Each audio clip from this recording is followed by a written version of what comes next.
Assalamualaikum warahmatullahi wabarakatuh. Perkenalkan, nama saya Dini Fauzia Fatulaila dengan NIM 223020067. Saya dari kelompok 4. Di video ini saya akan mereview materi kelompok 11, yaitu menjelaskan tentang tantangan dan perkembangan sistem administrasi peradilan. Yang pertama yaitu tantangan sistem peradilan ICOT. Dalam sistem peradilan, manajemen administrasi memegang peranan krusial dalam memastikan kelancaran dan keadilan dalam penanganan kasus-kasus hukum. Namun, seperti halnya bidang lainnya, manajemen administrasi peradilan juga dihadapkan pada sejumlah tantangan yang kompleks dan beragam. Tantangan-tantangan ini tidak hanya mempengaruhi efektivitas dan efisiensi dalam proses administratif, tetapi juga dapat berdampak langsung pada keadilan yang diberikan kepada masyarakat.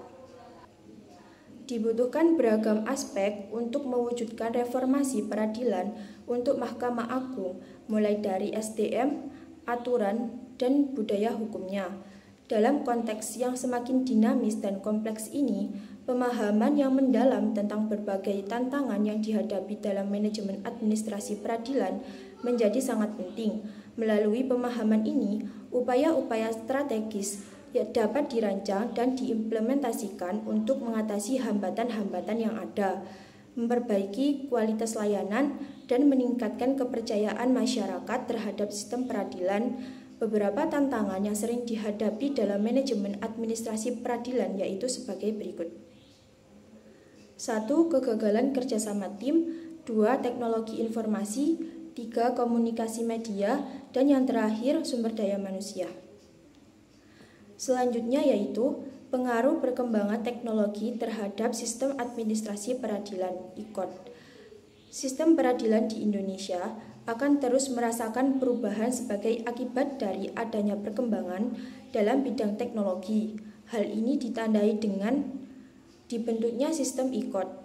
Mahkamah Agung selaku pelaksana kekuasaan kehakiman tertinggi telah mengumumkan diterbitkannya Perma nomor 3 tahun 2018 terkait administrasi perkara di pengadilan secara elektronik.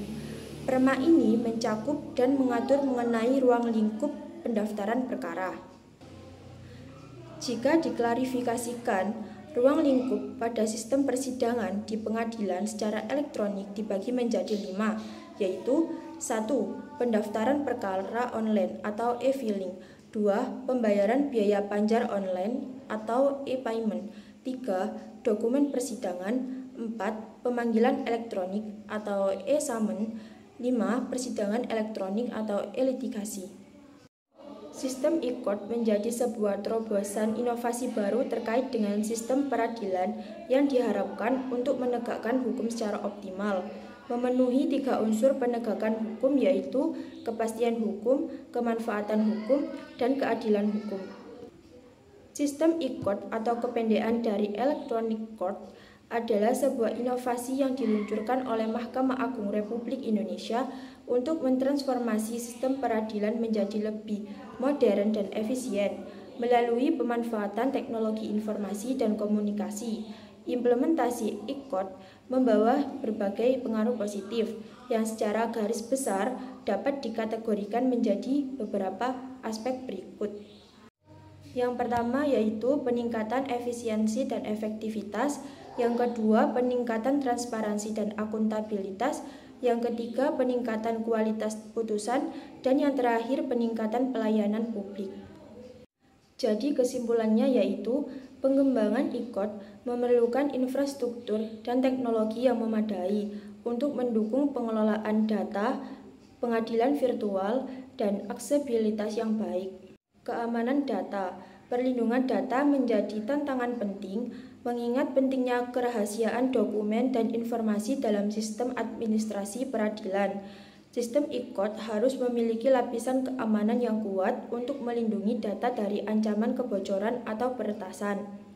Pelatihan dan keterampilan.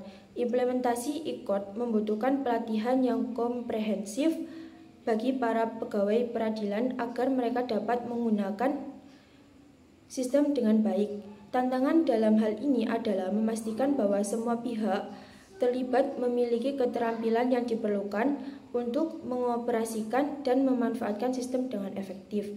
Sekian dari saya, kurang lebihnya mohon maaf. Wassalamualaikum warahmatullahi wabarakatuh.